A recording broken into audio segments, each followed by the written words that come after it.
you guys. How are you all? Thank you guys for being here. Happy Friday. Hey, Neat Noodle. Hey, Adrian. Hey, Mal. Good to see you. Hey, Pointer Lover. Hey, Nadie. Hey, Javi. Katie, Red Riding Hood. Sally, good to see you. Hey, Shani. Getting tongue-tied. Aries Girl. Catherine from Utah.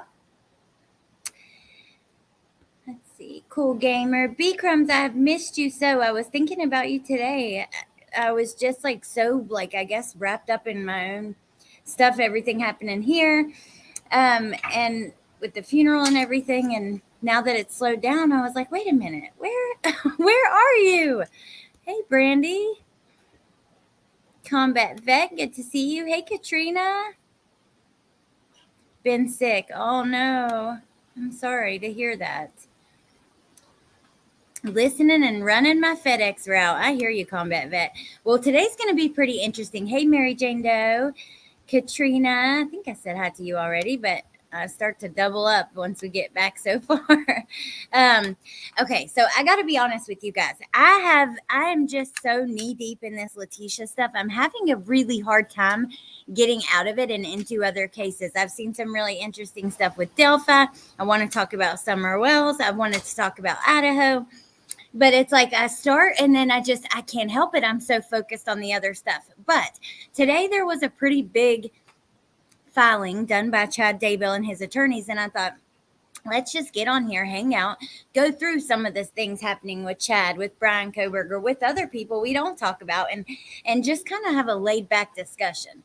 Also looking at court documents and stuff like that. We're always going to be looking at things like that, but you know what I mean. Hey, Liz, Teresa, KPM, good to see you guys. Hey, Rachel's rocking. Hey, Karen, good to see you. Hey, Sean. All right, let me go ahead and pull this up. Hey, MK. Oh my gosh, you guys, I feel like today has just been, especially the last couple of hours, and it's almost Bentley's birthday. It's almost Christmas. Trenton's birthday too. It's just like chaos. All right, so Justin Lum, he has been covering this case since the beginning with Chad Daybell and Lori Vallow. He's a reporter out of Arizona, but he's done some pretty major interviews with some of Lori's family and Charles's family and stuff like that. So today he tweets out, last night, and Nate Eaton did a video as well. Chad Daybell motions to strike death penalty based on relativity culpability. Attorney John Pryor says co-defendant Lori Vallow didn't face death penalty and was the most culpable in the alleged conspiracy in the murder of JJ, Tylee, and Tammy, according to the state. First of all, I knew it. I absolutely knew that Chad was going to turn on Lori and that kind of thing was going to happen. And here we see it. Oh, Rachel, thank you for joining. John Pryor paid very close attention to Lori's trial, and that's basically what this is about. So I'm going to read it to you guys. He says, comes now the defendant Chad Daybell, and through undersigned counsel submits this motion to strike the death penalty based on relative culpability. During the trial of Mr. Daybell's co-defendant, Lori Vallow, and let me just pause here. I got to tell you guys, look at the way that John Pryor wrote this paperwork. I've been screaming this from the beginning. His tone towards Lori changed dramatically during some of the hearings that we saw like a year ago. And if you look here, he has refused to refer to Lori Vallow as Lori Vallow Daybell or Lori Daybell like she prefers. But he calls her Lori Vallow, not Mr. Daybell's wife, Mr. Daybell's co-defendant, Lori Vallow. That's huge to me. I'm sorry. That's a statement. The state consistently argued that Miss Vallow was the most culpable party to the alleged conspiracy that led to the deaths of Tylee, JJ, and Tammy. As the state repeatedly argued, Miss Vallow set the conspiracy in motion. She manipulated both Alex Cox and Chad Daybell, and she remained in charge of her plan throughout. As the state plainly put it, Lori manipulated Chad through emotional and sexual control. And Chad was not going to act without Lori saying so. I'm telling you guys, this trial is going to get spicy. They're not divorced, Little Red Riding Hood. No. No. Hey, Past. Hey, Iffy Angel. Hey, Mia. Hey, Meg. So he's admitting he did it. I mean, in a way, right? Well, he's admitting he was involved. He was tricked. He was... Hey, Blue. Hey, Alma. Oh, you guys brighten my day, Rachel. So this is the thing, Mia. Lori considers herself, yes, together with Chad. Chad does not, I think that he is, and it's not been blatantly said by Chad, but I really do believe that he's going to turn on her. And it's, I don't know. When Lori went to trial, she got really angry when her attorney said bad things about Chad. Gobbleneck Chad. Hey, Deb. He should have had surgery to correct his neck. Good evening, Crime Watch Lover 21. Hey, Judy Tube. He is. Oh, all right. Let's see the rest. That is just so interesting to me, though. During the trial of Daybell's co-defendant, Lori Vallow, as the state plainly put it, she manipulated Chad through emotional and sexual control. As such, per the state's own presentation of evidence and arguments in the trial of Lori Vallow, Mr. Daybell has lesser culpability than his co-defendant, who did not face the death penalty. Even when the two co-defendants are equally culpable, it is unconstitutional and unacceptable to subject one of them to the most extreme punishment available, while the other did not face that possibility. Therefore, Mr. Daybell should not face more extreme punishment than the co-defendant that the state itself has alleged to be more culpable. Pursuant to the 6th, 8th, and 14th Amendments, as well as the legal authorities cited below, Mr. Daybell respectfully requests that the court strike the death penalty as a sentencing option so Mr. Daybell faces a maximum punishment in line with the co-defendant alleged to be more culpable. Factual and procedural background. The state of Idaho charged Chad and Lori as co-defendants in connection with the deaths of Ty Lee, JJ, and Tammy. On March 3rd of 2023, the court severed Mr. Daybell and Mr. Vallow's trials. Ms. Vallow's trial began in April of 2023. She was convicted on all counts and ultimately sentenced to life in prison. During her trial, the state argued that she was the most culpable party to the alleged conspiracy in the following ways. 1. Lori Vallow was the common thread between the murders and set the alleged conspiracy in motion. So this plan was driven by Lori's desire for, and so he's quoting things that happened in the transcript of the trial, that Lori Vallow is the common thread, that she had this desire for money, power, and sex. Lori Vallow manipulated Alex Cox and Chad Daybell to follow her. Lori manipulated. So he is quoting parts in the trial where they said she groomed Alex. She used sex to manipulate Chad. Chad's telling Lori what she wants to hear. She reinforces him with sexual behavior. Lori Vallow led the alleged conspiracy throughout. And then more quotes. In sum, the consistent core of the state's case has been that Lori set a conspiracy in motion, that she manipulated Chad and Alex to partake in that conspiracy, and that she was in charge throughout her plan. Based on the state's presentation of evidence and arguments, Ms. Vallow was convicted on all counts, but she did not face the death penalty. Only Mr. Daybell, who the state has asserted was, quote, not going to act without Lori saying so. So that is all the paperwork that he shared on Twitter. What do you guys think? That is pretty interesting. Hey, Corey. Hey, Becky. So, Lori Vallow is,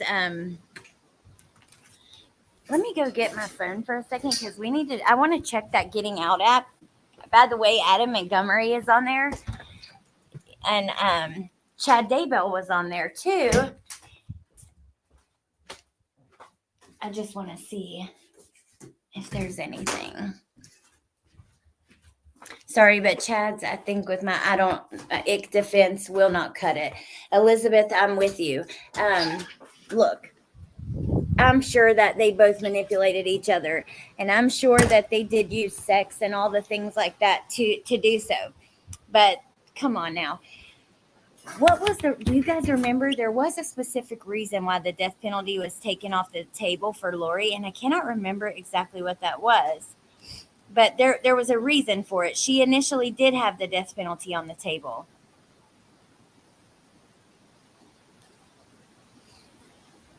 But she is still hanging on to Chad. So who's the leader? There you go, Sean.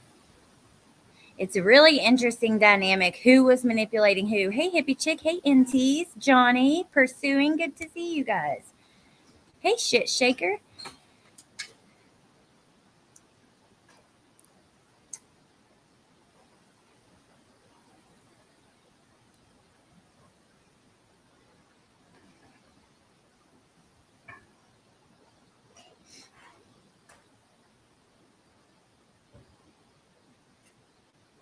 Okay. Makes me furious they think this crap will work in the first place. He's just as guilty as locked up Lori. This theory is a joke. Well, even if he was manipulated, that's not a good enough excuse. I'm sorry, but the one thing that I am happy about with this is that they are asking for cameras. The defense, Chad, they want this to be televised. So at least we'll get to see it all. Hey, Tess. Hey, Amber. Okay, let me go ahead. I'm going to play hold on, something really quick about this. Hey, everybody, it's Nate Eaton. We're not going to listen to all of this. I just wanted to play the first couple minutes. Here in our studio, and we have some Daybell news. Been a while, kind of been a little quiet, but the motions are now starting to get filed ahead of Chad Daybell's trial, which will begin in April in Ada County. And if you remember back to Lori Vallow's trial before it actually happened, her attorneys filed a bunch of motions about motions to strike the death penalty, motions about the jury, motions about evidence. We're going to see that all in the coming months leading up to Chad's trial because it's kind of the standard operating procedures, I guess, and you have to be sure that everything is filed to reduce the risk of appeal, or to not reduce the risk of appeal, but I guess so that these issues, when it goes to appeal, they can look back and say, was this taken care of? It's so quiet for some reason on the computer. I hope you guys can hear it. I just wanted you to hear the first couple minutes. I'm going to skip to right here. And then we're going to talk about some stuff with Idaho and some stuff with Summer, and then some other cases that you might not know. Not as culpable as Lori Vallow Daybell, his wife. He says the state during Lori's trial consistently argued that Miss Vallow was the most culpable party to the alleged conspiracy that led to the deaths of J.J. Tiley and Tammy Daybell. Miss Vallow set the conspiracy in motion. She manipulated both Alex Cox and Chad Daybell, and she remained in charge of the plan throughout. Lori, quote, manipulated Chad through emotional and sexual control, and Chad was not going to act without Lori saying so. So what John Pryor has done, Chad's attorney, has gone through the transcripts from Lori's trial, and he's pulling parts out of the transcript and saying this is why Lori is more culpable. Lori did not face the death penalty. Because she didn't face the death penalty, Chad shouldn't face the death penalty because she was far. I'm going to share the link to this so you guys can watch it in full. I will say for coverage on this case, it's definitely somewhere you want to subscribe just because they're usually the first to put things out and they're very accurate and more culpable than him. Does a great job. I'm just shooting this on my phone to get the video out as quickly as possible. So he goes on. It's an 11-page. One of the filings on the culpability is an 11-page filing. He goes on to say that even when two co-defendants are equally culpable, it's unconstitutional and unacceptable to subject one of them to the most extreme punishment available, death, while the other did not face that possibility.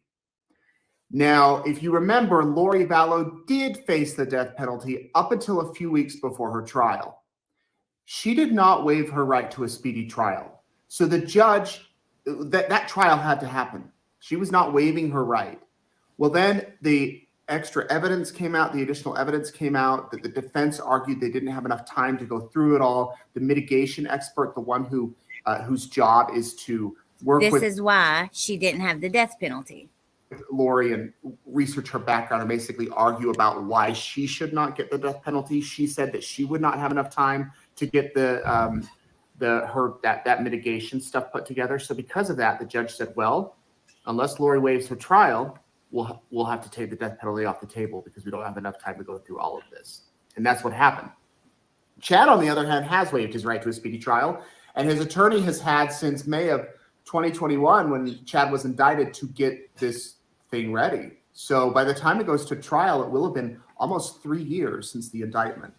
But still, John Pryor's arguing that Lori Vallow was far more culpable than Chad Daybell was in all of this. He goes through and he lists several reasons that she manipulated Alex and Chad. So it will be interesting to see what happens. I'm not going to make you guys sit through any more of that because I want to talk about a few different cases, like I said.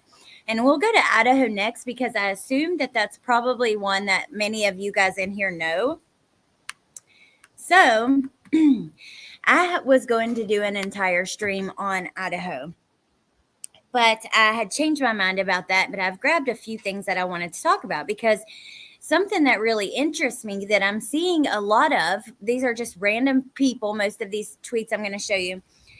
A lot of people think that the media coverage has been unfair. It's really interesting to see how Bryan Kohberger has kind of gotten this whole fan club, right? And I'm even a member of some of those groups, and I go and look and see what they're saying. It's unbelievable. But I think it happens all the time. We just don't realize it.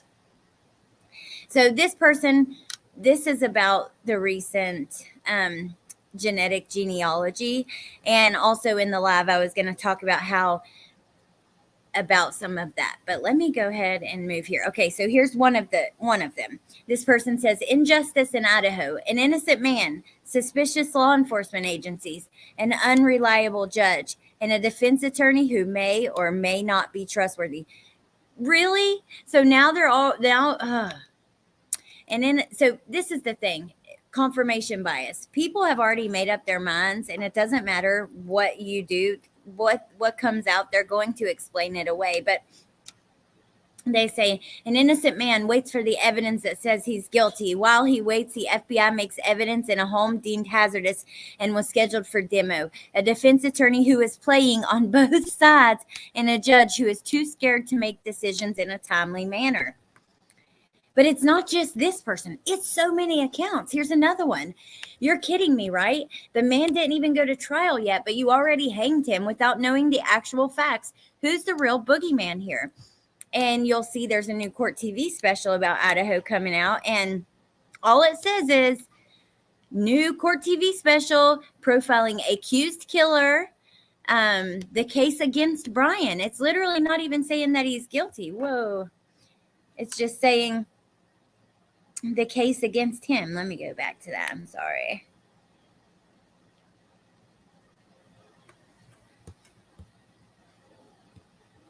Uh-oh.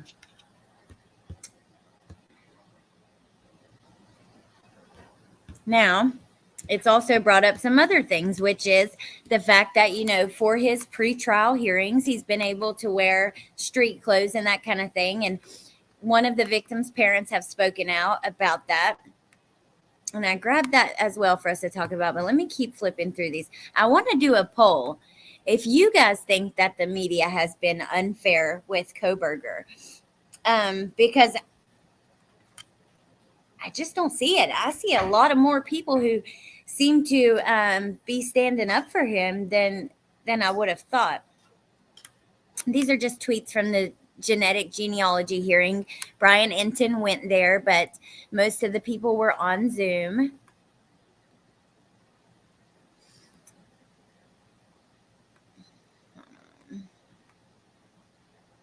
More unbiased journalism, this person says, in the case against Bryan Kohberger. Then Critical K tweeted, I have taken it upon myself to call the Latah County District Court. There is no rule regarding felony criminal defendants like Koberger wearing suits for pretrial hearings. It's at the attorney's discretion and the court stays out of it. This is procedure. So let me I'm going to show you some more and you'll see why she posted that. Then we have a picture of Koberger versus Richard Allen, and it's just really interesting. I know, Harry's girl.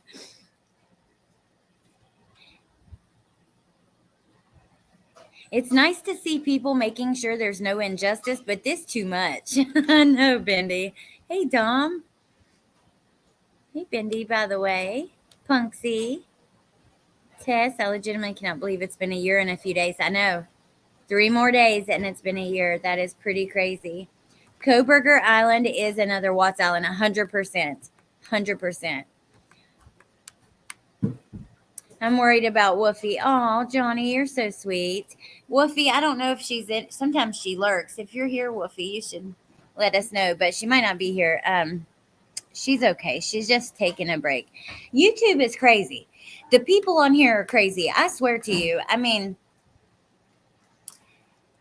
there's people that I haven't spoke to or been friends with for like over a year that will, I don't know. I get why people want to run and hide because hell, the other day there was people talking about where a bunch of us creators lived, and I don't know. It's just so they take it way too far. Way too far. So I get why people want to run. People everywhere are absolutely bonkers these days. They really are. Oh, Rachel, thank you. You guys are so sweet to me. Wait, did I miss something? Oh, Jordan, I did. Thank you. Happy Friday. Thank you, Jordan. Good to see you. On another level. I know. It's pretty toxic and just, it is. It is frightening, Mia. I don't know, man. I don't know. I got lots of thoughts, but out of self-preservation, I feel like it's best not to express those thoughts always. And I don't know. It's just crazy. Crazy. All right, let's get back into it. It's got me in a funk and not wanting to go live. See, that it just sucks. I'm so sorry. And I know if you went live, we would all be really happy about that. And hopefully it might bring your mood better. But I get it. Like it really is. It's gotten so bad. I mean, where people live is none of your business, and people that are not involved. People's kids are not your business. People's private parts are not your business. People's relationships, not your business. People's family, not your business. It's just weird, and creepy and toxic.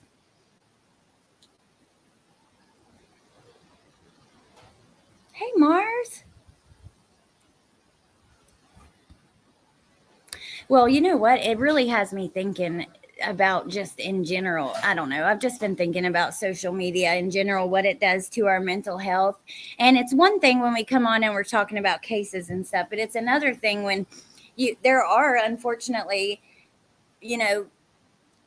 overlap with other communities that are not necessarily true crime, but they have a lot of people that watch true crime. So it kind of overlaps. And you'll make friends in all these communities, right? I have friends on all sides of everything. Like, I don't know. It's just crazy the way that some people will try to drag you into it. I don't know. I don't like it. Anyways, I think Koberger could dunk on Richard Allen. Well, how do you guys feel about the difference between the two? I mean, it is pretty interesting how one's being treated versus the other. And we have actual evidence on one side that may show that Richard Allen isn't involved and there is this big conspiracy. And then on Koberger's side, there is no evidence of like this huge conspiracy, in my opinion, but many people think that there is.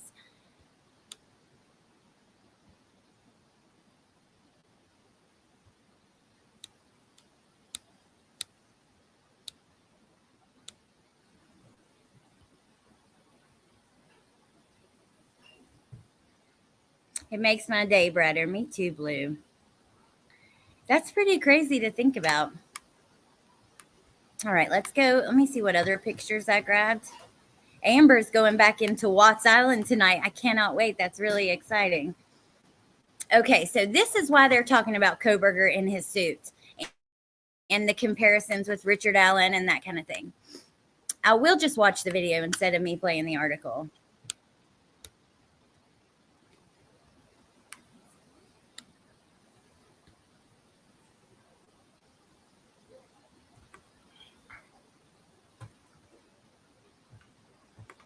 Hold up. Here now that we're marking.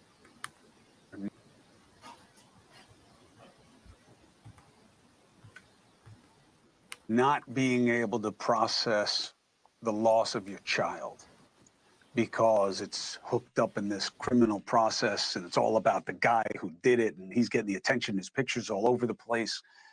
And that's your reality.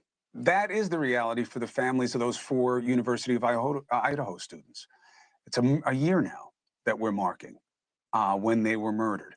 21-year-old best friends, Kaylee Gonsalves and Maddie Mogen, 20-year-old boyfriend and girlfriend, Ethan Chapin and Zana Kernoodle. Oh my goodness. It kills me when they don't get their names right. It's really not that hard. Oh, it is unbelievably frustrating. Hey, Midwest Meemaw, good to see you. And that's sweet. I get it. You need some earbuds. And MK, I know social media can be toxic. It just makes you wonder where I was going with that is like what it does to our brains, our mental health, our kids' brains, you know, as far as anxiety, depression, things like that. I don't think it's good for us at all in all of those aspects. And, you know, I think some people, they just get way too caught up in it.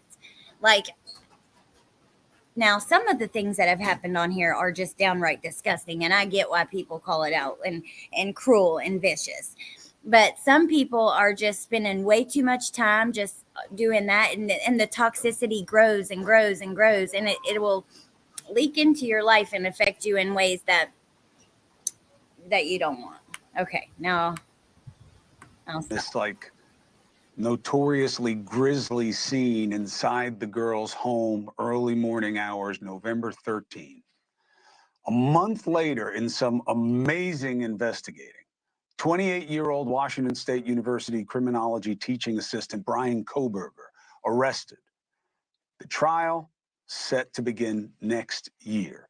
Tracking it all along, News Nation senior correspondent Brian Enton, and from the right angle, investigatively, of course, but the spotlight in terms of who matters has always been on the victim. Amber, you're exactly right. Amber says it's like they get interested in the case, but then when the info runs out, they look for a conspiracy to keep it going. And I think that it's creators that do that too. Like when they're covering a case and the case is doing really well for them, but there's nothing left to talk about, then, you know, they'll find things to talk about. Oh, Tess, that is so, so true. Hey, cutie pie. I'll be back in Watts, but just for you because I loathe that island. And their families. And he sat down. But let's just say, like, the way that people twist these things, we're going to watch this interview with the parents about the suits. The parents they're not true crime lovers. They don't understand that is pretty common. We see people in plain clothes during their trials all the time.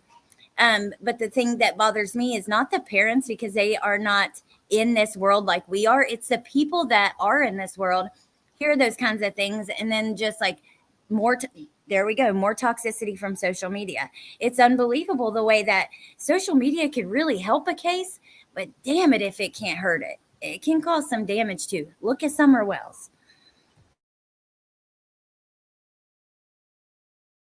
All that has become is everybody sitting around talking about each other. Everybody's lost focus of that beautiful baby. No, it's what this creator's done and that creator's done and this fundraiser and that fundraiser and this creator's done this. And oh my God, that creator has been in this trouble. Oh wow, this creator's calling out that creator and bringing this into it. So let me get nasty in the middle of it too and call everybody out. It's just disgusting. And on the other end of it, there's a fucking missing baby. It makes me angry, you guys. Get it together, damn it. Aren't we adults? All right. Down again with the Gonsalves family. And Brian, I appreciate you staying on it, but just as much, the focus. Yeah, I mean, at the end of the day, it's really all about the victims' families and what they're going through, and they're not doing well. I mean, they're just not. Kaylee's mom told me that people ask her all the time, "Oh, how are you doing? How are you doing?" Because people don't know what else to say. She says, we're doing good. We're doing good." But she says they're actually not doing well. I mean, they have to deal with this every single day. And not only deal with the grief of losing their daughter, but the ongoing delayed court process. And then they go to the court hearings, Chris, which is just unbelievably painful and disturbing for them because it's such a small courtroom. Listen to what Kaylee's parents told me about having to go to all of these hearings. The worst part, obviously, is being in the same room with him and know what he has done. It makes me sick that he sits there in his suit and he sits there and taps his hands and you're just sitting there and he, sits there and rocks back and forth in the chair. And I'm thinking, why is he sitting in a big old judge chair and all dressed up in a fresh haircut? And I looked it up, never seen another murderer or whatever he is convicted up to this point of a case. Not in handcuffs, not in shackles. Okay, so look, these parents are grieving their daughter. I think that they have every right to say and feel whatever the hell they want. I just do. Like when you dislike somebody so much, like it's weird the way that humans are weird. So when we really like somebody, like a lot, like we will watch them do things or be part of an activity with them and what they do. We love that the little quirks and things even more about them. But when we despise somebody, when we just cannot stand someone, everything they do will piss you off. It's like you can't, if there's like a chick you can't stand and you're sitting at the same restaurant with her and she's over there eating bread a certain type of way, you're like, damn it, look how she's eating that bread. Like, oh, I can't stand her. That's what I think is kind of exactly Blue. Everything they do irritates you, even breathing. One or the other, or both, and in orange. That really bothers hard for them. Chris. That really bothers them. That the judge allowed Kohberger to wear that suit and to not be shackled. They don't want to see him like that. They say, okay, for the trial, fine. But they don't like seeing him. They say he almost looks like a business executive sitting there in the courtroom. Yeah. And what did you take away this time? Because look, you've been following them, you're in contact, you've spoken to them formally before. What stood out to you in this interview? They're fighters. They're the kind of parents that aren't going to sit back and grieve quietly. They trust the prosecutor, but they also feel like no one is going to fight for their daughter like they can.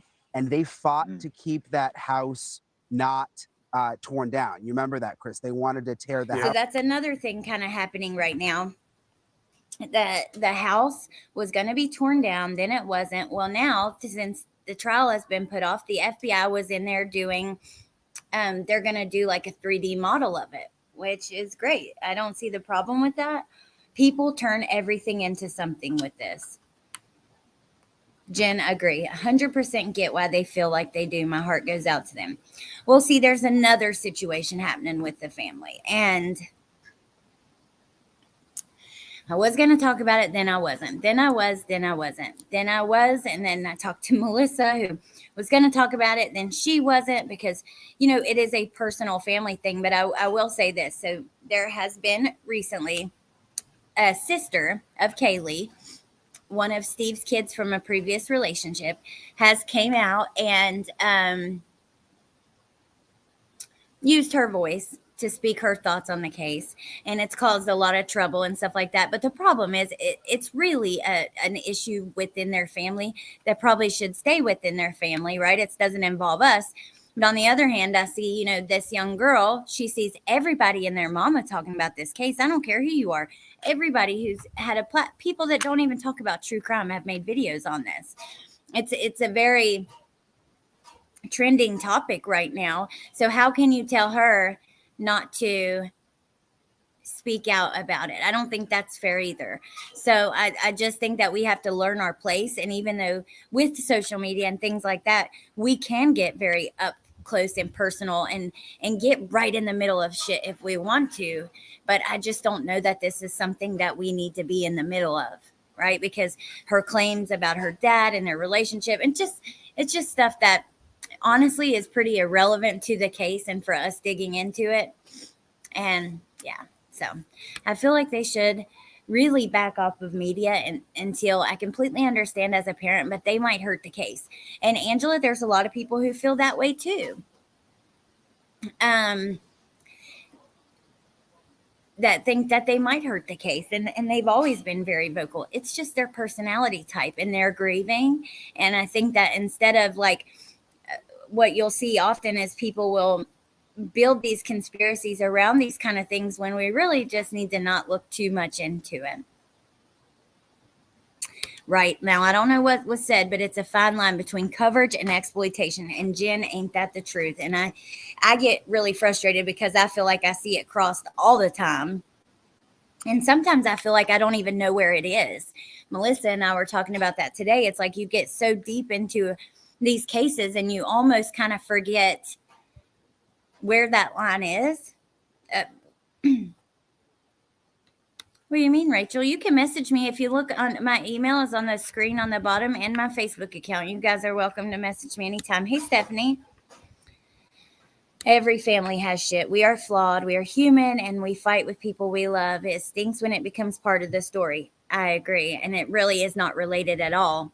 And I know, like with my family, we've got, you know, little family issues and stuff like that. Every family does. I just look at Richard Allen compared to BK and how differently they are treated. I know, it's really interesting.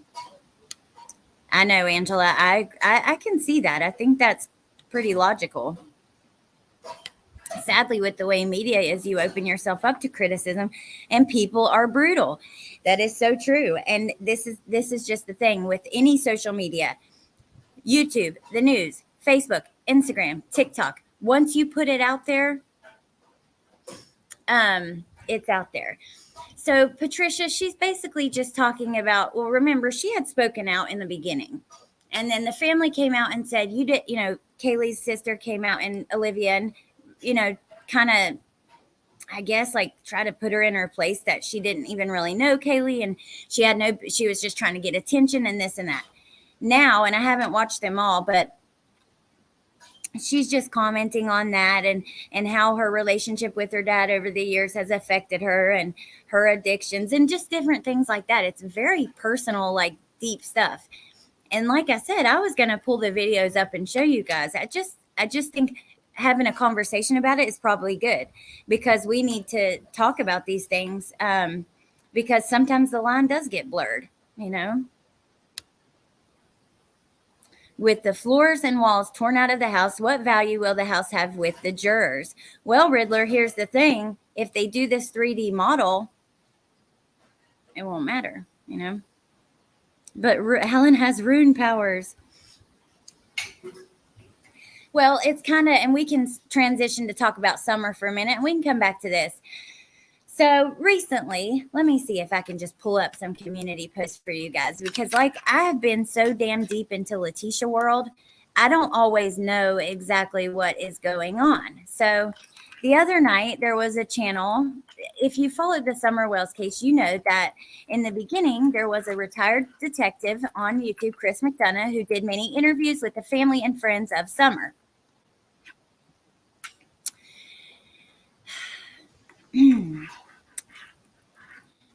He also interviewed Dawn's sisters. There was a lot about that came out. So yesterday there was this stream on the channel called The Lab. I haven't even watched it yet. I will watch it and I'll link it to you guys. But Chris McDonough was on there and there were just more claims and things made. Now, remember, back then we were told there was this case in Utah against him and all this stuff, and the sisters and all their trauma was brought out. I don't think that ever should have been on YouTube either, honestly. And I won't feed into that either. I'm not going to play into that.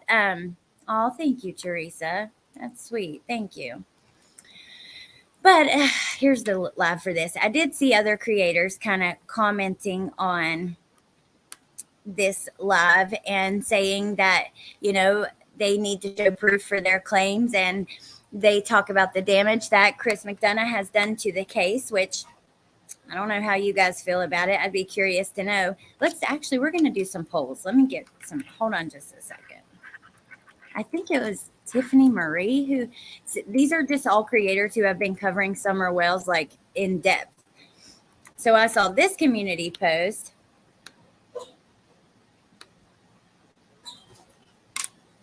So where she says this: there is no case in Utah. Josh and Chris, when are you going to tell these people the truth? If I tell what I know, it won't be pretty. Tell these people the truth. And then at the interview room, I'm going to tell the truth about you. So the case in Utah is the case of Don Wells with his sisters. And like I said, we were told there was a case, and he's still not been arrested for it. Oh, thank you, Bendy. I love you. Thank you. I love your channel, and I can't get enough of Tisha Lynn either, girl. Mindy, I'm telling you, I'll show you guys a sneak peek in a second of like a couple little things that I won't even put it in the title. Just if you're here, you saw it, that I was going to put in these in a tidbits video. Hey, Brandy. Hey, Candace. It sounds like she feels left behind since yeah, it's similar to that. And, you know, it's just not really related to the case. And yeah, so his work on the case didn't open investigation in Utah. Amber, I don't think so. Now, I'm sure there was probably an investigation, but not like we were told. He was not about to be charged any moment. And it's unfortunate. But okay, let's go to YouTube and do, oh shoot, I messed up there. Do these polls because I want to ask about a couple of the cases we've talked about. We'll start with a poll about this.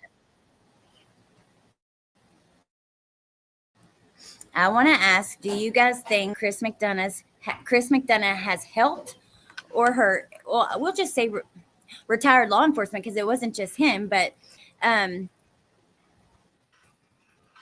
helped or hurt Summer's case.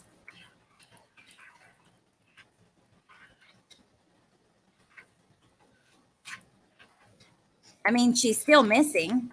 And all we have are a bunch of creators who talk about her damn daily. I don't understand this. How do you go live on the case on the where is Summer Wells, the mystery of where she went on the case of Summer Wells, where there is no new information? All we have is gossip. Police haven't commented on it in forever. And when they do, there's so little to it. I mean, I don't understand. How do you sit around and talk about her day after day after day? Because you're not talking about Summer Wells. You're talking about all the drama and bullshit going on and using that baby to keep getting people to come to your damn channel.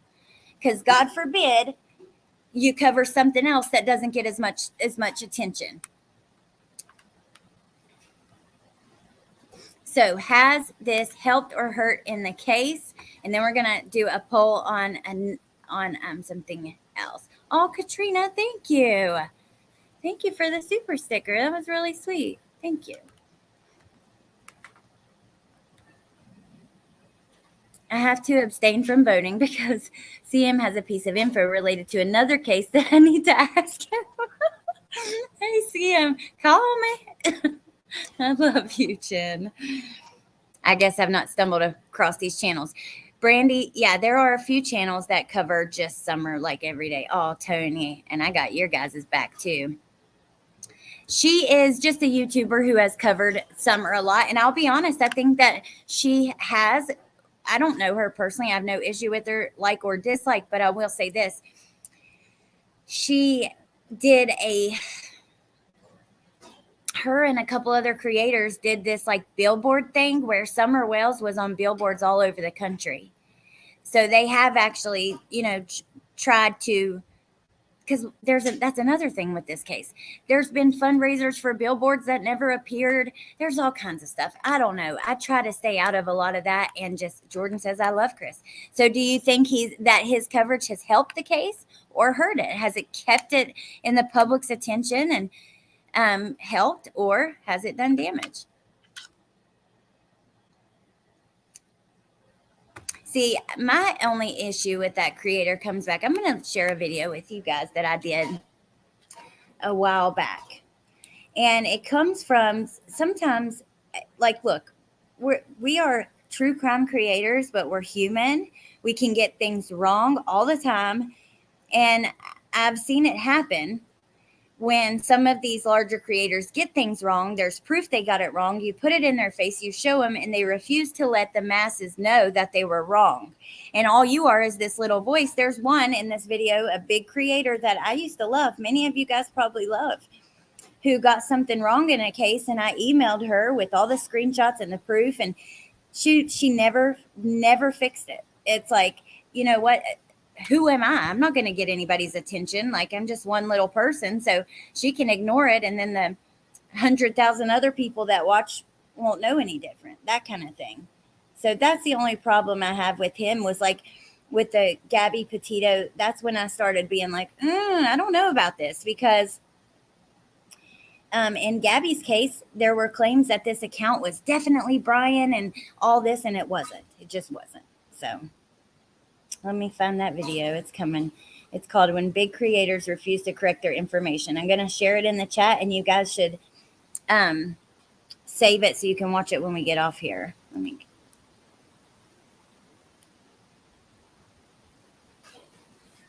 I know crocheting, baby. I know all about that.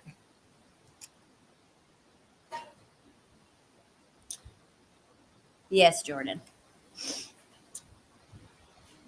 I'm going to remove that though, because I'm not trying to, but yes, I mean, it's in the video. You'll see. I put all the details and stuff like that. It's not a huge deal. It's just the facts that we need to be able to correct ourselves when we're wrong. This is not just make believe. These are not just like people that out of like a movie or a storybook. These are real people's lives, and you guys are real people. And that's another thing that bothers me with it, is like, so many of you guys, I know the people that come in here are the best on the tubes. You have the biggest hearts. You care so much. You cry for these babies that we talk about. You cry for these people that we talk about. Like, so when I just think that we can be manipulated when we care like that. Wow. Okay. So we're right at 80% says hurt. That's really interesting. Okay. Let's do another one. Because I want to know, professionals, do you like to watch, because I do, I'll just put professionals in the question. You can hear the question from me. I'm not going to type it all out because my nails are long and it's hard. But do you like to watch professionals, as in a lawyer in the field, an actual police officer, retired detective? Do you like to watch them? And also, I'll add a difference. If they're no longer working in that field, does that make a difference? If no longer working, because I really like to hear from the people who are actually educated in the things we talk about. However, I think that it can lead to a lot of good and a lot of bad. Yes, 80% so far. Thank you, Riddler. Thank you.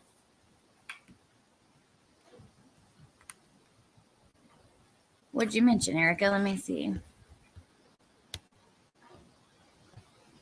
We do have the best community on the tubes, Jen. There is no doubt about it. The boys were there when Summer's mom was in the interview for Chris. I mean, I still don't even know if the details we learned about that were ever true, because they continue to change. Like, was Dawn actually? I don't know. We could do another live digging into the facts at one point. Oh, I love you too, Jen. I probably said that already, but Erica, I missed your comment if it was about a case. Amber says, I was hoping he would help, but seeing how the case has made no arrest, it doesn't seem to have helped at all. In fact, it muddied it. That's how I feel.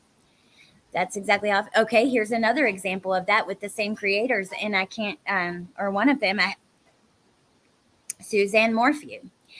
Suzanne Morphew case was huge and popping at one point, and the DA from that case came on to the interview room and talked a lot about it. And now those interviews are being used against her in major lawsuits and stuff. I like the lawyers too, Blue. Woman in Kentucky killed her 2 boys the other day. I hadn't seen that, but we're going to go look at a couple things like that in just a second. Glad that you are, cutie pie. I like to watch people who give accurate info, period. So I don't care how much schooling you have, or if, like me, you have that good enough diploma, I want accuracy. Well, the thing is, Jen, with that good enough diploma, you speak so much more intelligently, fluently, charismatically, lovingly than 90% of the people out here doing it. And if anybody was to ever have an opinion on that, then that's how I would tell them. That's just how I feel about it. Oh, Donna, we love you too. Ooh, Jordan, I like Stephanie. She's great. Unless it's Dr. Lewis. Depends on how they do it. But it shouldn't be the basis of your channel. I like, yeah, that's okay, Amber. Y'all name whoever you want. You can do whatever you want in here. You know that. Not that you would do anything crazy, but I like Duty Ron too. And also, he actually does call out some of the bad actors when it happens. Being in law enforcement does not guarantee honesty. That's true. Yeah, on their own channel, Brandy. Tiffany Lucas. Let me look here. I'll just look it up for us really quick. Tiffany Lucas, Kentucky. Okay, I got it. We'll look at it in just a second. Thank you, Erica.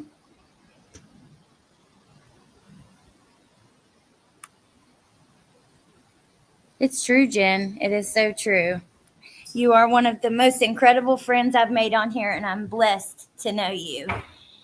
And the people, yeah, I feel like the people that don't are missing out. So I don't follow Summer's case anymore because it's so much drama. How freaking sad is that? How sad is that? And yet, at the end of the day, there's a lot of people that feel that way. I don't blame you at all for feeling that way. It's not your fault.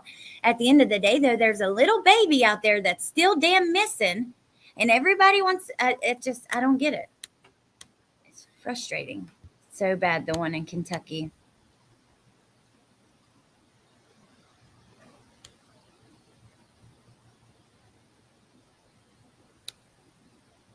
Christina Randall. I've been watching her for years. I've been watching her, of course, Scrabble. I've been watching her since before she even did true crime.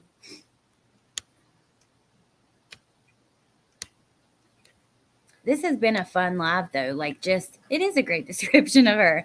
Just talking about, like, everything in general and certain, you know, the Chad Daybell, that stuff blew my mind today. I'm telling y'all, Jen, did you see that? Because at the beginning we went over it, and in those documents, John Pryor did not name her Lori Vallow Daybell. He called her his co-defendant, not his wife. I'm telling you, it's just a matter of time. When that trial comes, Lori's going to be to blame. Especially when they base their opinions on whether they're being paid by the state or the defense. I agree, Allie. I know several folks that have their GED only, and most of them make more money than I do, and I have a bachelor's. That's crazy. That's really crazy. It's unfair, low, and scary because when you think about your kids, you know, my dad and I were talking about that. Like, you want to encourage them to do college. However, these days, it doesn't matter.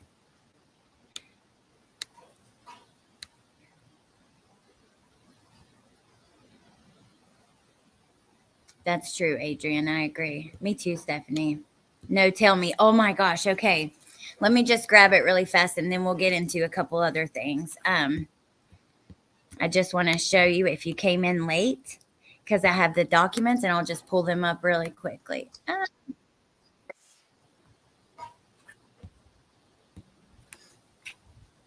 Okay, so Chad Daybell filed to have the death penalty taken off the table. And he filed on this because he says Lori is more culpable based on her trial and other things. But look at this paperwork. So during the trial of Mr. Daybell's co-defendant, Lori Vallow, the state consistently argued that Vallow was the most culpable party to the alleged conspiracy that led to the deaths of Tylee, JJ, and Tammy. As the state plainly put it, Lori manipulated Chad through emotional and sexual control, and Chad was not going to act without Lori saying so. And it goes on and on. I'll send it to you later. But yeah, so he's about to... Oh, I don't know. I got changed. We all knew he was going to flip. Well, we're about to watch the look at it out of Kentucky. I have not heard of it yet, so I'm going to learn with you guys. I know you are, Jen. Thank you, Katrina. Katrina, thank you so much. And welcome, whoever got it. You attended a few days of Lori's trial. And I knew then he was going to throw her under the bus. I was saying that too because there were certain comments that Pryor made before Lori's trial in different hearings that just had me like getting the vibe. That's what he was doing. Hey, Lisa. Sadly, it doesn't matter now, Allie. That's why I always told my kids if they start thinking college isn't what they thought, a trade is the way to go. Well, I remember when I was in in high school, I was talking to like my counselor and she was like, what are you interested in? Like trying to think about what I would maybe do with my life. And I'm like, I don't know, maybe I could like write articles and stuff like that. I'd be really interested in the news. And she's like, well, it's really hard. It's not a steady job when you're writing articles for newspapers and stuff like that. And just kind of talked me out of it. Went to college, didn't finish, went back to college, still didn't finish. And here I am now kind of doing just that in my own way, right? But still, and being able to earn an income to take care of my kids and build my life and all of that, doing something that I love. Not 1 minute of this ever feels like work. And I tell my kids that all the time, like, if you like what you do, it's not work. It's not going to be work. The only thing that feels like work is like typing up transcripts for the interviews for Landon or like those kind of things feel a little bit like work. But hanging out with you guys, I mean, it's just something that I'm so interested in anyways. Angela, I love you, Corey, and your comments. And it ain't because I'm enjoying my second White Claw.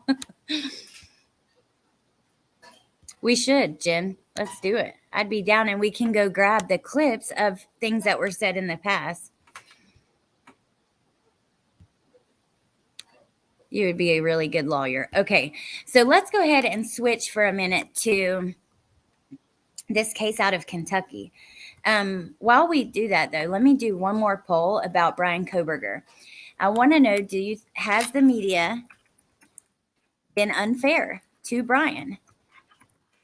Been unfair to Kohberger.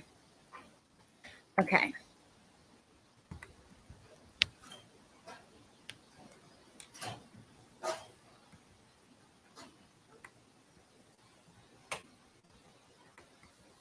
Horrific tragedy in Kentucky. Mother fatally shoots her two children. I think that's just a little typo. How do I get this damn ad off here? Okay. Oh my God. A harrowing and tragic incident has shaken the tranquil community of Shepherdsville, Kentucky, where a 32-year-old mother, Tiffany Lucas, stands accused of a heinous crime, the shooting of her own children, aged 6 and 9, within their sanctuary of their family home. This distressing and unimaginable episode unfolded on a fateful Wednesday morning, casting a pall of grief over the entire town. So 2 days ago, the sheriff's office was alerted at 11 a.m., How many of you guys have heard about it? Let me know in the chat if you have. And then when we get through this, I'll show you some little tidbits that haven't been seen that we're going to go in a video I was working on. mainstream media, MK, yes. I mean, I guess you could include let's do mainstream media. Corey is the bomb. I love Corey too. I love all you guys. Okay. Let's keep reading. A vigilant neighbor, sensing that something was amiss, displayed extraordinary bravery by entering the household. What they discovered inside was a scene of unspeakable horror. 2 innocent children lay in a bedroom, their young bodies drenched in blood. A chilling presence lingered on the bed nearby, a firearm, serving as silent testimony to the appalling violence that has transpired. The neighbors' quick actions prompted an immediate response from the local law enforcement. Oh my God almighty. Imagine going to your neighbor's home and seeing that. How traumatic would even just that be? Responding swiftly to the dire emergency, the police transported the injured children to the hospital, which is about 30 minutes away. Tragically, despite the tireless efforts of the medical staff, the injuries proved insurmountable. The children, their lives cruelly cut short, succumbed to their grievous wounds, leaving a community in profound mourning. Following this heart-wrenching incident, Tiffany Lucas was taken into custody and currently resides in a detention center. The investigation is still in its nascent stages, but law enforcement remains committed to providing updates. Presently, it is believed that all individuals connected to this have been identified and accounted for, so there's no ongoing threat. The shock and grief that have enveloped Shepherdsville are palpable, with community members struggling to grapple with the bewildering tragedy. Neighbors, speaking in unison with the town's profound sadness, expressed their shock and disbelief at the shocking events that transpired, leaving a mother's inexplicable act haunting the collective conscience. Whoever wrote this article is quite creative writing. But let's go to another article just to try to see. Oh my God. Pina and Jaden Howard. Here's their picture.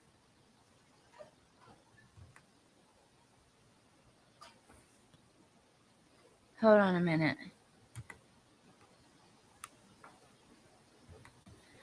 Oh my God, I'm so glad you told me about this. I'm looking for new cases that are unfolding to cover. If you missed it, I did a live.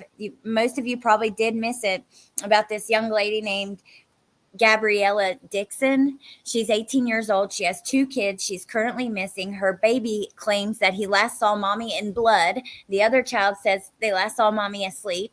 There's reports of her ex-boyfriend shooting at her car just a couple of days before, and there is no coverage on the case. It is absolutely disgusting and despicable that we still have these same outlets writing article after article after article about Kohberger and this and that, but they, because if a mainstream media news organization decided to cover the case, that would be a lot of attention on it. It really could make a difference. Celine Tiffany Ann, Louisville, Kentucky, charged with the shooting death of Pina and Jaden Howard. Oh my God. Look at these babies.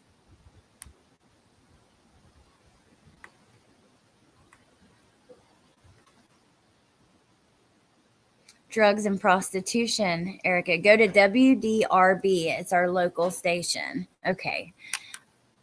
Let me see. What am I on now?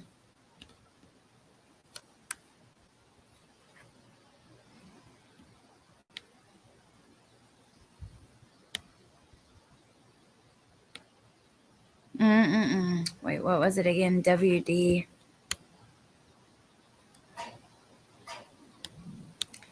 Do a segment once a week on a missing person. Oh, Donna, I love you guys hanging out with me too. They are beautiful kids. My God almighty. WDRB. Okay. WDRB Tiffany Lucas. Let me type that in. WDRB Tiffany. She spells her name different.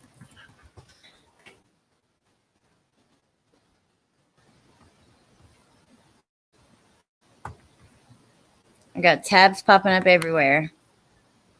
Okay. Here she is during her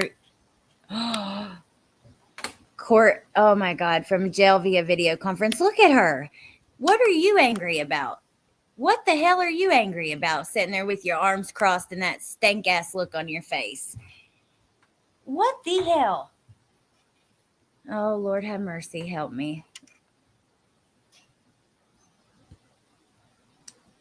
I love those trousers in the advert. the pants at the top. She's chiefed out. Beautiful kids. Oh my God. Her Facebook is still up. Okay. Hey, Teresa, what's the is it just Tiffany Lucas?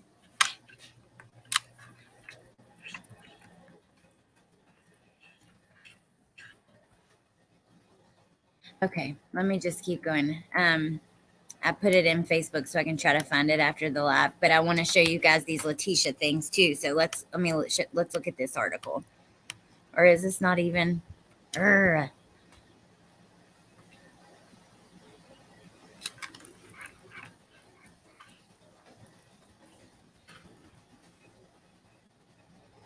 It hurts bad. Community organizing vigil for 2 young boys who were shot and killed. Judge sets $2 million bond. Good. Good. Let's look at this one if there is an article on it. Look at her in there. Oh my gosh. A Bullitt County judge set a $2 million bond for the woman charged with shooting and killing her 2 young sons Wednesday. She's 32 years old. She went to court yesterday. She did plead guilty to a drug charge, in 2018. She was arrested Wednesday after a neighbor found the children, ages 6 and 9, with gunshot wounds in a bedroom of the home. It happened right after 11 a.m., and then they were rushed to the hospital.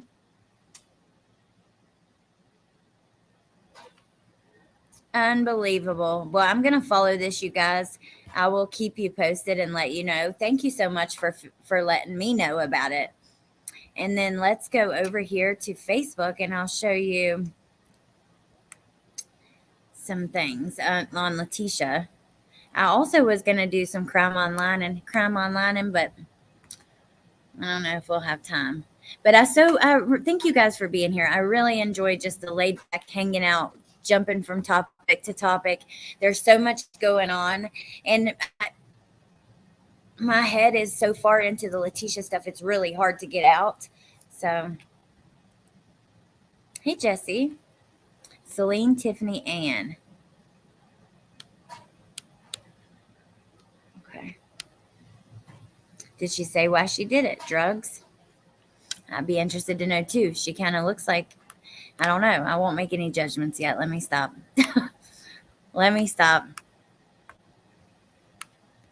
Okay, so let's go over here. I had grabbed these little things just because I thought they were interesting, and I did that single incident tidbits. I'm still going to read through in order, but I was reading ahead, and I thought it'd be good to have single incident videos up. That way, if someone wants to reference it quickly or just whatever. I like the quick videos sometimes too. So this morning, I put out a video, if you missed it, about Leticia throwing a jug full of toilet water with feces in it on her roommate, on her cellmate, and the officer describes seeing it go on her face. So she was charged with assault for that, and that's what these top 2 things are. Now let's look at the next one. This one, this personality won't eat. So at first, she's placed on a food roster because she keeps refusing dinner. Well, then, oh my goodness.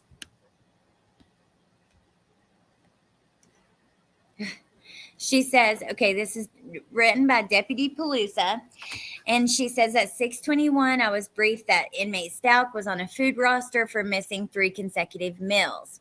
During a welfare check, I attempted to speak with inmate Stauch regarding why she was refusing meals. Inmate Stauch responded, "The personality I am in right now is not going to eat." At approximately 5:12 a.m., breakfast enter blank. I keyed open the food trap to hand inmate Stauch a breakfast tray. She stated, "I don't want breakfast. I just want the milk." I observed Stauch open the milk carton and drink the milk. because of the milk, she was qualified to take off the food roster. So if they don't eat anything, they have to keep them alive. They're trying to keep her alive to trial. It's just like, oh, really? This personality won't eat right now? Okay. Hey, Lakisa. I don't want to hear that either. She is Lexi Texy. Disgusting.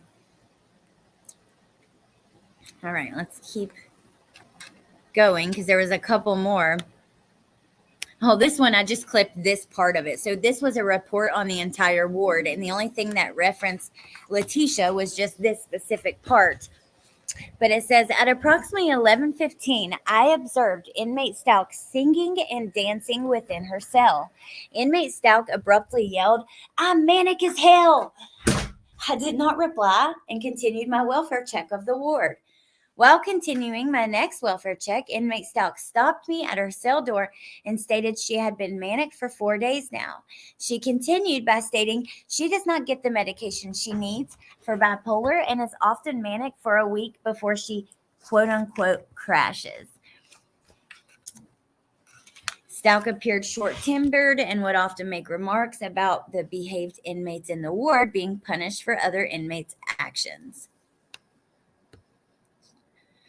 Now, this one was interesting. I sent it to the two Jens. Remember, she's been toilet talking to this dude. Well, apparently, she's also been writing love letters to someone who was serving a life sentence in the Colorado prison system. So we found inmate Stauch had love letters and a photo of former inmate so-and-so who is now serving a life sentence in the Colorado prison system. The envelope addressed from him used his home address and area. I thought that was kind of interesting. And then the last one I grabbed was this. God help me. This was on Saturday, June 11th of 2022. And this is a report on the entire ward. So it starts with Leticia here, and it says, inmate Stauch was pacing in her cell, so I stopped to ask if she was all right. I observed her holding a milk carton with a couple of fingers inside the carton. She walked up to the door, pulled her fingers out of the milk carton, and wiped a dark liquid across her forehead and cheeks. Inmate Stauch was saying something along the lines of, nobody can replace the king and that Jesus is coming. She was also repeating, quote, in remembrance of Jesus, unquote. She also said that she's a vampire and likes to drink blood. While proceeding to take a drink out of her milk carton, I asked her multiple times what was in her milk carton. She ignored me and kept talking to herself. I also asked her multiple times if she was bleeding from anywhere on her body.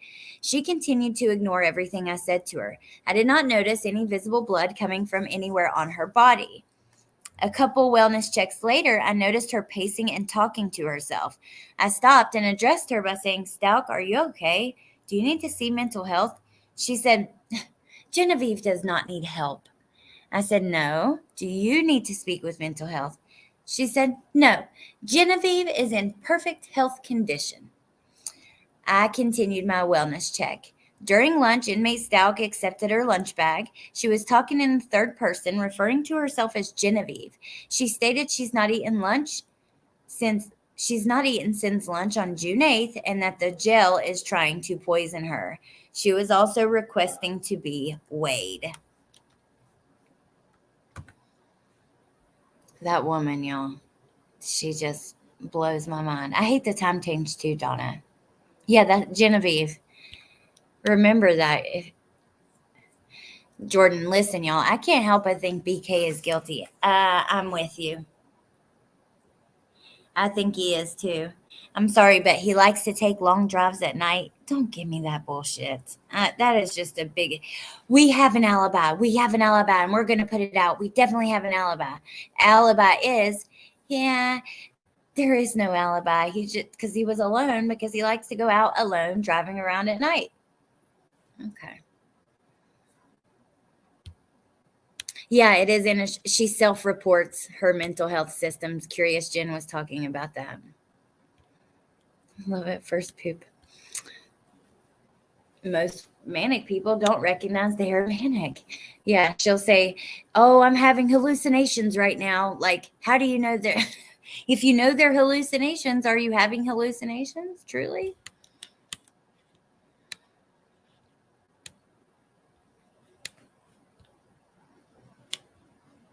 What in the actual F? Genevieve talks in third person. Y'all are so funny. Cutie pie, of course you can. It's actually on the bottom of the screen right now, scrolling. So I'm excited. Amber's going back to Watts Island. I was so surprised that video that we did on the phone calls has done really well. Like most videos, they get their like big amount of they'll get like, you know, viewed for a couple days, and then after that they'll just get a couple views at a time. This one has been consistently getting about 500 views every 2 days since we did it. It's at like 15,000 views. I just can't get over that. The interest in the case, like Amber and I also put in a request, a records request, but they still haven't returned it. We're trying to get the jail file for Chris Watts, any audio and video, and any medical stuff that they will release. And it's been like almost a month and we've heard nothing back. But I'm excited for Watts Island. I think Melissa Jade also has a live tonight, so I'm excited for both of those. Hey, Tiff. Hey, Jujubee. My very good friend just thinks we're all very judgmental when she's manic. Which one, MK? Oh, I do too, Jordan. I think people, this is the thing though. We have such little information, and there are there are channels that were struggling for years just putting out complete lies and bullshit about people, about cases, about everything. And now all of a sudden they're being taken serious by thousands and thousands of people when all they spit out of their mouth is shit. Not a damn thing is true. The truth is not entertaining enough. The truth does not get you the attention to these people, right? And I think people are going to be very surprised when that day comes and we have court and they have real evidence against Brian, and it's not something the police planted or some other bullshit conspiracy that you used to get a bunch of people in here.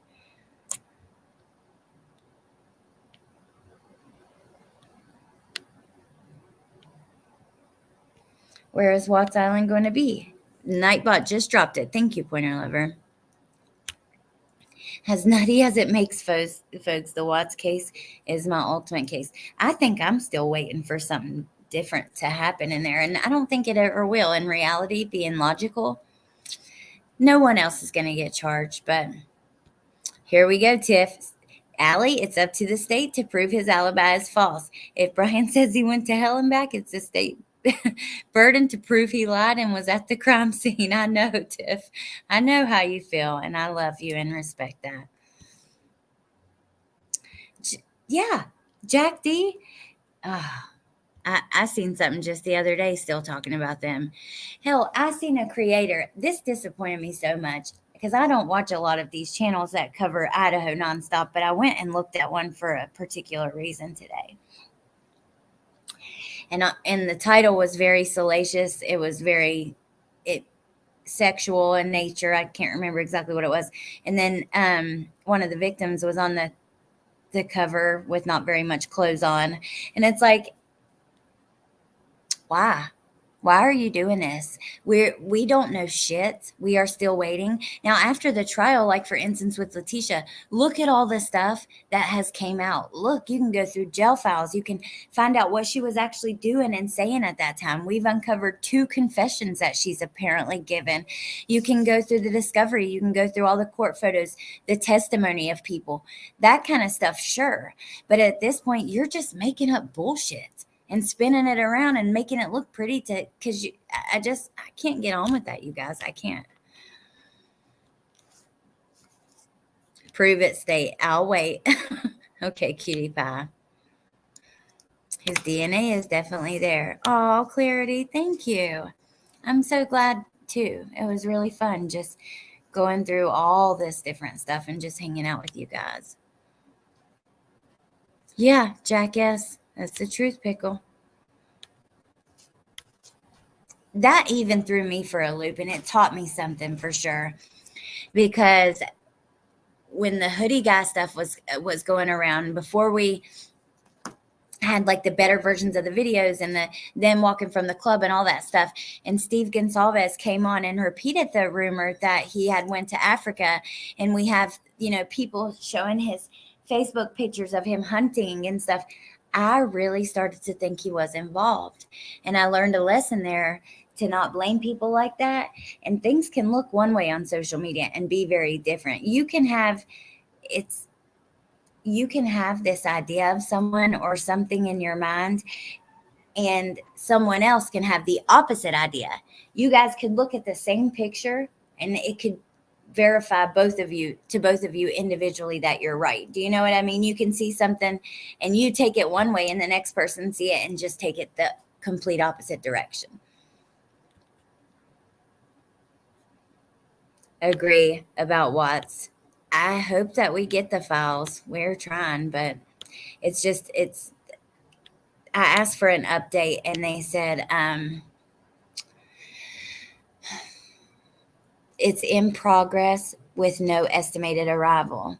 So I just thought, well, that's weird because it's been a month and no estimated arrival. I mean, maybe we'll get it. I don't know. We'll see. Oh, yeah, Jordan. It's crazy. Kylie Rodney, too. But this is the thing, and I posted it the other day. Why is it that it's so frustrating that, like, that case of that young lady, Gabriella Dixon, it's on my live streams on my community tab. You guys can get the rundown there. But she's a young, beautiful African-American 18-year-old girl. She is missing right now. There are so many alarming red flags, and nobody's talking about it. Imagine if all these channels and all these people that sat around going through the yearbook photos of Kylie Rodney's friends and shit like that would be talking about it. The difference it could make. It's thousands of people that could be exposed to it. It's just not, I don't know. It's stupid. But yet they want to sit around and talk the same shit over and over about a case that doesn't even have court files and stuff yet. It makes no sense, you guys. But let me just stop. I'm crazy. It is true, Jordan. I agree with that. I meant to say, hey, Tony. Donna said, I watched that. So sad. Well, anyways, you guys, thank you for hanging out with me and talking about all of this stuff. I'm going to look more into this case from Kentucky, and then the Chad Daybell stuff. Hopefully we'll do something with Jen Liu on her channel. She wants to go in depth about it, and I would love to do that. Otherwise, we'll continue going through the jail files, talking about whatever's happening. I will definitely be tonight in 2 lives for sure. Amber's and Melissa's, so I'll drop those links. And I think that's all that I know that's scheduled for tonight. Let me see.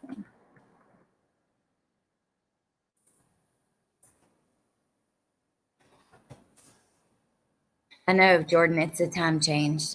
Well, that's true, Pickle. And I thought about that at the time. I was like, you know what? It is rare that this kind of attention gets on a young lady's case who's African American. And when it does, it ends up like that. It's really unfortunate. Oh, Aries girl, I'm interested in that too. Oh, thank you, Tony. All right, you all. Thank you for being here. I can't wait to continue the conversation at a later date. I really do love and appreciate you guys. You make this just the best place on earth to come to escape from real life. Hey, Nails and Braids by Kim. Oh, thank you, Riddler. Teresa, I will look into that. LNS Amber is a friend of mine. The Nightbot just dropped her link. ATS News. She has an excellent channel and she's done some really good documentaries and stuff. You should check it out. I love you, Tiff. All right, you guys. I can't wait to see you guys next time. Thank you for being here and I'll talk to you soon. Bye.